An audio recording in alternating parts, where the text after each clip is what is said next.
Hey everyone. In today's video, I'll show how to delete emails permanently from Gmail step by step. If you've ever deleted an email only to realize it's still hanging around in your account, don't worry.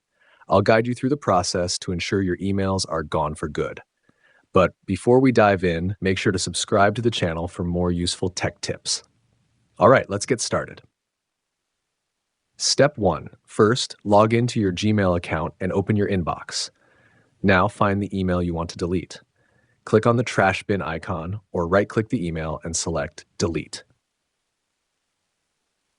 At this point, you might think the email is gone, but it's not. Gmail just moves it to the trash folder where it still exists and can be recovered. Let's go to the next step to find and permanently delete it. Step 2. To find your deleted emails, look at the left sidebar in Gmail. You should see a folder labeled Trash. If you don't see it, click on More to expand the list. Click on Trash, and here you'll find all the emails you've deleted in the last 30 days. If you click on any of them, you can still read, restore, or delete them permanently.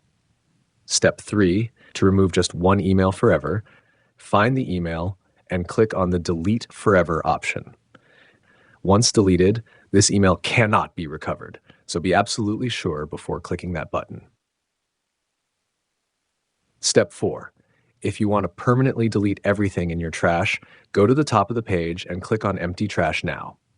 In some regions, this might be called Suhl Empty Bin Now, but it does the same thing. A confirmation window will pop up asking if you're sure. Click on OK to delete all emails forever from your Gmail account. If you want your deleted emails to be gone immediately, make sure to follow these steps and empty your trash manually. And that's it.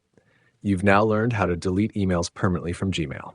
Thanks for watching, and I'll see you in the next video.